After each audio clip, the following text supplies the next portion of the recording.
What's up, Tim? Good morning. Dude, good morning, man. Early morning for us. What the Yeah, heck? this is our earliest podcast for sure. It's 9 a.m., February 2nd, 2024. And we are discussing this article that came out in the New York Times where they're trying to block hedge funds and corporations from owning single family houses because a lot of people haven't heard about this because a lot of people don't, you know, pay attention to who owns these properties. And it's not a ton in the DC area, but in other parts of the country, like I was reading Charlotte, North Carolina, it's like, I don't know, 40% of new purchases last year were not by single family homeowners, they were by corporations and hedge funds. Now, Brian, I want to freeze you here. Ready? Does this not feel like 2007, 2008? And remember, what's today? Groundhog Day. It's just repeating itself. Think about it. We're going back to 07, 08. All these corporations buying businesses, buying properties, again putting the big squeeze in the marketplace, man. So happy Groundhog Day, first of all, man. Seriously. So you were just so I've never heard of this in Southern Maryland, and then I was telling Tim before the podcast we were chatting, and Tim's like, "Nope, it's right behind me." I said, Brian, yeah, I mean, like right behind me, this is nuts. They're building all these brand new freaking townhouses for rent. And it's just mind boggling what's happening. It really is. You start looking around, saying to yourself, okay, you know what? We're trying to build affordable housing. We're trying to provide more housing. And then you look down the street and it's this brand new townhouses for rent, not for sale, for rent, right? But the thing is, they're not owned by individuals. It's not like a bunch of No, people got together. correct. This is a corporation or a hedge fund, right? Exactly right. And then watch. Let's take it even one step farther. Not only do we have companies buying these huge block of houses and stripping out the affordability, you hear about the Chinese and the Saudis. What are they doing? They're buying up farmland. They're buying up areas. Brian, it's pretty wild what's happening, right? I mean, look, you know what? I say make America great again. What can I tell you? Come on now. So I haven't read that article about the Saudis, but there was a bill in Congress. I think you pulled it up Yeah, we where did. they Yeah, were yeah, yeah. trying to basically they weren't stopping them. I think there was one attempt to stop it altogether, which I would be for. Well, this one says New York Times new legislation proposes to take Wall Street out of the housing market. So they introduced a new bill in both the House and the Senate just to prevent hedge funds from owning single family homes. But And it's it's not to yeah. prevent it. They're just going to tax them, right? Well, I think ultimately, they look at it from that perspective. Yeah, they're going to tax companies that own 75 single family homes or more to pay an annual fee of $10,000 per home Per into a home. into a housing trust. But here's the problem, Brian. When governments get this big pile of money and it goes into some kind of a housing trust, where's that money go? It disappears into Into pork oblivion. spending and Exactly. whatnot. But Well, $10,000 would probably knock it out. Like I can't imagine. I guess I could imagine, but I don't think that most long-term rentals could handle 10,000. It's basically $1,000 a month. Sucked out of their pocket, on top of the taxes they have to pay on profits and everything else. Well, and keep in mind these people are paying cash, right? Yeah. And so how many deals are when they pay cash, they're probably getting a better deal on the side point too. I mean, that's the other side of the coin, Brian. It's not just a matter of, hey, you know what, this is what's happening, but they're getting squeezed. And so we pay $10,000 more. Yeah, it's $833 a month. It's not that, I gotta be honest with you. All they're gonna do is jack the rents because when he who owns the gold makes the rules, right? Yeah. Well, I think the bigger concern is there's what looks like this sort of future where it's been predicted many times that the big corporations ultimately consolidate all of the resources. They own everything. Exactly Yeah. right. Yeah. So you look at like Amazon, that's probably a good example. It started with Walmart. Walmart put all the mom and pops out of business, and now Amazon came along. And they haven't put Walmart out of business because Walmart switched over to groceries. But And they're delivering, and people can now get automatic pickups. I mean, yeah. it's that short So term so, that so maybe those two stay, but it's like there's two. It's then you had Costco but it's like they've come in and taken most of the retail business out completely. So you look at housing, and it's like if there's some percentage on a spreadsheet somewhere that it makes sense for them to own these houses and it's a good place to put their money, and they head over into the housing market more than they already have, it just puts a further squeeze on the market for everybody. So you have to institute rules. How do you institute the rules? Well, the $10,000 rule is probably the best. I don't think You that know, bill's going to pass. I'm pretty sure I read the article. It's not looking good, right? it is not looking good. No, it is currently stuck in Congress. Yeah. It's So what happens with that is like we don't have a lot of there's not a lot of anger over this because not a lot of people have to deal with this. I don't think a lot of people know though, Brian. I think that's Right. the other problem. And quite frankly, it's not happening in our city center yet. Think about it. We don't see it in the rural areas, right? Yeah. We're going to see it in the city centers.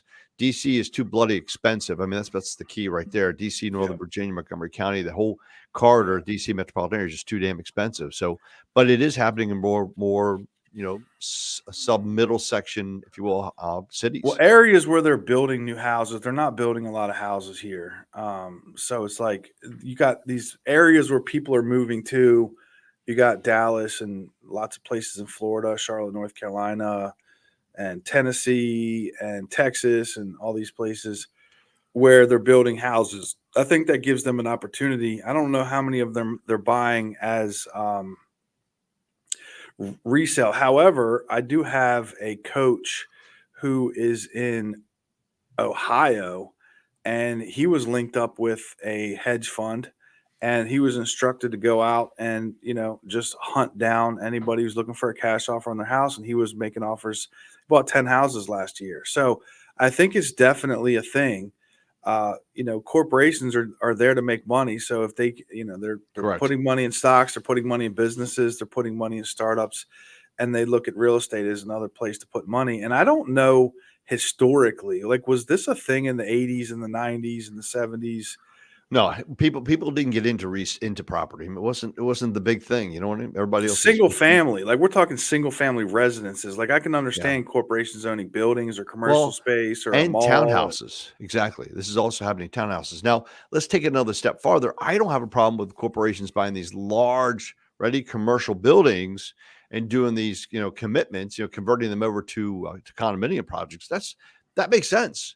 But I think there's got to be some limitation. There's got to be some prevention. I think new builders need to have a requirement to build a certain amount of affordable housing, number one. And there's an income limit, say, hey, listen, only so much X, Y, and Z can buy these properties. Number two, I think there's got to be some kind of prevention from them being able to absorb them. And if they do a number of houses, they should be responsible. They should have to have some kind of contribution back to society. $10,000, a lot of money. Maybe it makes sense. Well, we have the opposite. We have efforts in place to block new construction and new affordable houses, and it's under the guise of preventing urban sprawl and preventing traffic congestion and whatnot. So there was an article in Calvert County recently about the hotel. We talked about this on a different podcast where Solomon's Island. Oh, yeah. in order to build the project, they were going to have to rezone an existing hotel to allow them to make it 50% retirement, 50% condominiums, and it would have required like a high density zoning. And they said, to the number, every single county commissioner stood up and said, I was voted here by people who did not want more people here. And we're going to vote against anything that allows for our community to grow. So it's a not in my backyard situation. And there has been some, chatter before about, hey, we need to do something about the fact that when kids grow up here, they can't afford to buy a home here unless They they can't make live a here. lot of money. But if you graduate school and you're making $50,000 a year, you're not buying a house in Coward County ever. Maybe the Ranch Club. I mean, let's face it, Lusby still has some affordability. $50,000. Tim, Not you're a today. lender. What are you buying Not with today. 50? Yeah. What are you buying with? What are you buying with 80? You make 80. That's You a can pretty still do a $300,000 house in the ranch club. I mean, and be honest with you, it's still affordable. You can still use a USDA loan. You can use a Maryland mortgage program. There's programs out there for somebody making 80 grand, right? It's really tight, Tim. It Like is you're very not. tight, right? Yeah, you're stuck at 300, which is putting you down pretty far, and you're now like 50% of your net income is going towards your mortgage payment at that point. That's But see, that's a mistake in my opinion, because what you're doing is if you're not allowing the younger generation to come in, three things are going to occur. Number one, the younger generation buys more goods and services. People like myself, we're more seniors, we're the mature population, right? We're not buying new cars every 3 to 5 years. We're not out getting the hottest and fanciest thing. You know what I mean? I still got my MySpace book, you know what I mean? I don't even have Facebook. But my point of the matter is we don't spend money, younger generation, number one. Number two, you ready? We're not putting out the kids. And let's face it, guys, we don't have Social Security down the road. You're up shit. You're up the creek. I should got to be careful there, right? Number two, right? And then number three, more importantly, they're the folks that are manning our service industry. Okay, you got nobody working. I hate to say this, the fast food. You got nobody working at the stores. You got nobody. that's a big wide angle to look at everything. I think the narrow angle is I don't want to have to wait for the stoplight to change twice to get through the intersection. So what do? We change the way stoplights work. We change the way Well, you have to vehicles build work. more roads, is what it is essentially. And if you build more roads, you got to build more schools, and you got to now you have uh, a an environment that's unlike the current environment, where you're living in a much more densely populated area, and people move here specifically not to live in a densely populated area. So I get it. I don't want my entire neighborhood built Right. out all the way, and I'll be sitting there, I'll move because I don't want to deal with that. Like I like the fact that I can go through any stoplight in town and never have to wait for the stoplight to change twice. Like that's crazy to me. So last night I got stuck. Thomas Johnson Bridge had an accident on it, and we were coming back from Leonardtown, and it took a good 30-40 minutes to get from Leonardtown over the bridge. Damn. But that's just normal. So I have some clients that are moving to Texas, and they live right next to where Route 4 has no stoplights down 260, right? So you just take a straight shot into DC. They said that during the pandemic, they were at the Pentagon in like 42 minutes. Wow. After everybody goes back to work, they're an hour and 45, 2 hours plus for that same trip. But that's the exchange that you have to live a quality of life, to own a home. Let's face it, Brian. Housing is expensive. I mean, it is what it is, right? But owning a home in the long term is probably the most important investment you can make in your entire life, in my humble opinion. But we're discussing this idea of governments allowing for more densely populated areas, and people don't necessarily want it. So I get it. There's definitely two sides to the coin that make perfect sense.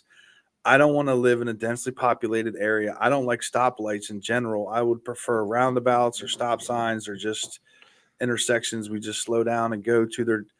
It's like when I grew up, when I grew up here, there was like two stoplights in Calvert County. There was one in Prince Frederick, and I think they put one in Dunkirk at one point, and that was it. And it's like every 2 years a new stoplight, and now there's like 20 some stoplights going up and down Route 4, and rush hour traffic is almost a thing where, if you're coming, I've seen it before where it feels like it's backed up from Prince Frederick all the way to Huntingtown High School. Right. And it's like, well, how much more of this can people take before they just say, hey, look, we have enough people here. We don't want any more people here. Are you a NIMBY, Brian? A NIMBY, man. Yeah. That's what I'm saying. But I get it. Like I understand it. And Right. I can say that it makes sense to me. But I can also say that my daughter is trying to buy a home, and she's a first-time home buyer with her husband, and they're looking around at what's on the market, and I am looking at 20, 30, 40-year-old houses for them to buy. And that are squeezed up, and they're having challenges. So again, how do we resolve it? You don't let the corporations buy houses. Okay. You're going to open up a lot more inventory, right? Yeah. That's possibility number one. Number two, you make sure that any builder that is building more affordable housing. That's huge. Not That's possible. tremendously huge, right? It's not possible because another side thing that I have is we're buying investment properties this year and rehabbing them. So when you look at the cost to build new construction, to build like I don't know 1,200 square foot Rambler, it's almost impossible to make money and without selling it for a lot of money, north of $400,000. The cost of building, and it's not just like the jurisdictions have put in so much. Like you described building in Charles County. Right. So let's just go through real quick how much it costs just to, and this is so I'll back up a little bit. Tim can say this too. Like when you're in real estate, a couple times a year, you have these wide-eyed young people and they're like, I'm going to buy a piece of land and I'm going to build a house on it because it's cheaper and I can build it the way I want. I was like, that's great. Before you get too far down this exercise, let's just go over some numbers real quick and describe why in my 10 plus 15 years of doing real estate, I can count on like two fingers how many clients of mine have decided to buy a piece of land and build a house on it. So let's just we could do Charles County.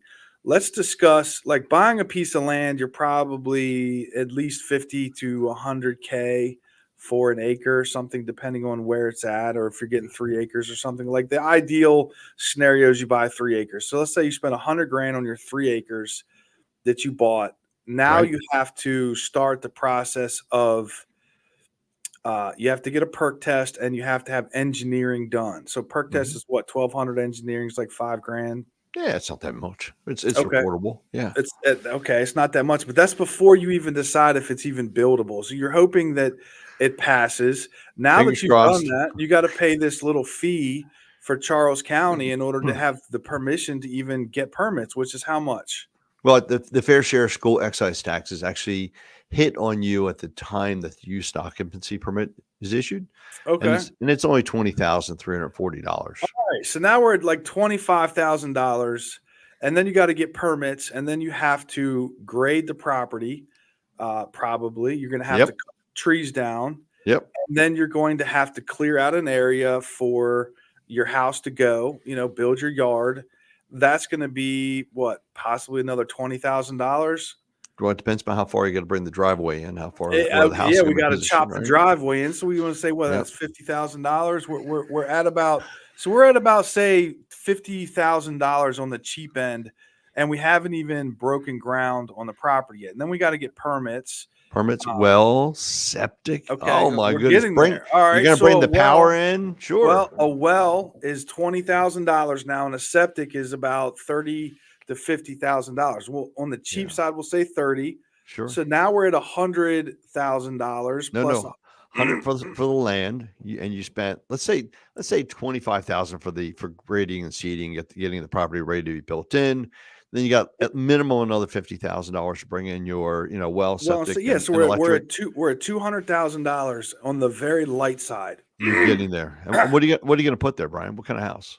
So building a new house now is between $200 and $400 a square foot. What are you using gold? What are you building these things with, That's man? how much it costs. It's on the very like builder grade. It's going to be $200 a square foot. So if you want to build just a Rambler with no basement, a 1,200 square foot Rambler, Yeah. it's $200,000 plus. So So now you're at $425,000 for a 1,200 square foot Rambler. If you want to add a basement, finish the basement, now you're at $500,000, and this is for a very small house. Realistically, you're going to put a 1,700 square foot Rambler on a basement, or you're going to build a colonial and go like 3,500 square feet. Now you're easily into $600,000. that's why I like my ranch club, man. It is So, like, affordable. tell me a Yeah. scenario where you can buy this piece of land and build a house for $250,000. Like, where does that exist? Container homes, man. Come on. Didn't you see on the internet? Let's build a container home. You see how these guys do it really fast on the internet? Come on now.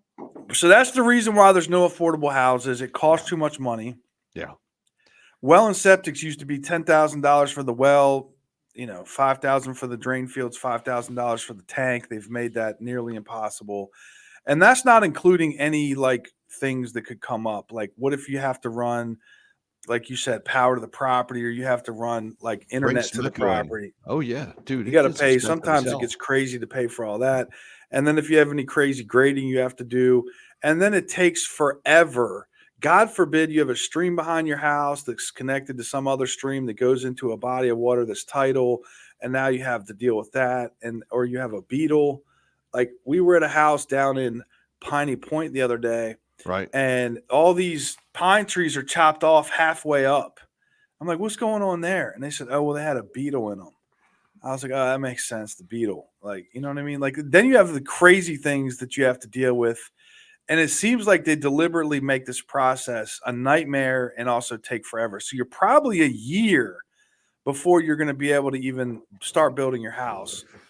Who wants to deal with all that? And then you end up with a house far, far less value. Like, you can't sell it for what you built it on, most likely. It is. But it's like any brand new car, Brian. I mean, let's face it. You buy that new Mercedes Benz, it's 150 grand.